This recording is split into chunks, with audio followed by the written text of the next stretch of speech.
Hey guys, it's me, Jill. Today I will be discussing how the little boy found his way in the barriers at the zoo into the gorilla territory. You know? Yeah, it's devastating because you would say, well, where was his mom? Where was anyone that was watching him? Well, when a 3-year-old boy is left alone, or any 3-year-old child, period, you never know what they might do. They're always getting into things. But my thing is, yeah, you heard his mom. Mommy loves you. Mommy loves you. Yeah, well, yeah, I know you love me, Mom, but I'm not thinking about that when I'm underneath a 450-pound gorilla. Get me the hell out of here. That's what I would be thinking, and I would be so stunned. But my thing is, they didn't have to shoot the gorilla. I feel like the way he dragged the little boy is how he drags his own child. That's how any gorilla treats their own child, period. But most people don't understand that. So they translate it as in, oh my gosh, he's trying to hurt the kid, he's going to kill him. If he wanted to kill the kid, he would have been did it anyway. He wouldn't have dragged him from one section and tried to stand him up at one point. You know what I mean? He would have been killed him if he wanted to. But my thing is, people just understand that's how they treat their own child. But the reason why they shot him is because they could not tranquilize him. And usually that's what they do with gorillas. If they act up, they will tranquilize the gorilla. But if they would have tranquilized the gorilla, then the gorilla would have got upset, and he probably would have killed the child because it would have agitated him. So they felt the best thing to do was to shoot him.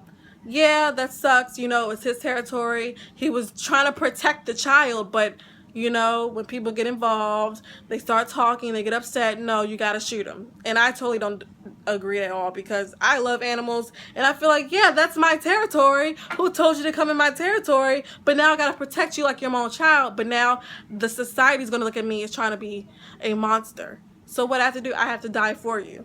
Yeah, it's sad. But following that, I want to discuss the Preakness. I know you guys may not know that, homeboy Chris, the 9-year-old horse who won the Preakness, but after he won, he had a heart attack.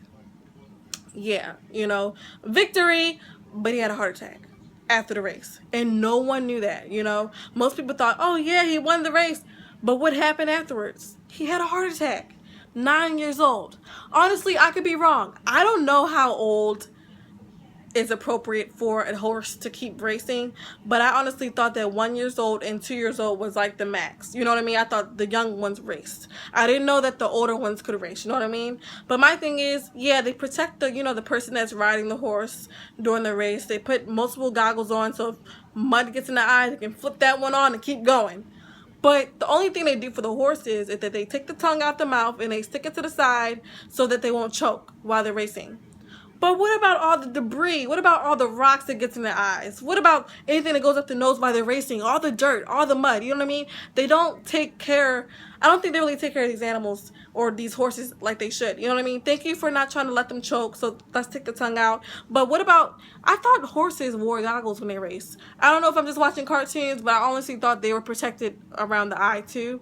But what do you feel about this situation? What do you think could have been better? And do you really think it was appropriate for a 9-year-old horse to race? And how do you feel about the gorilla situation? Should they have shot him? Should they have just let him live? What do you think? You let me know. Comment, subscribe. Thank you guys. See ya.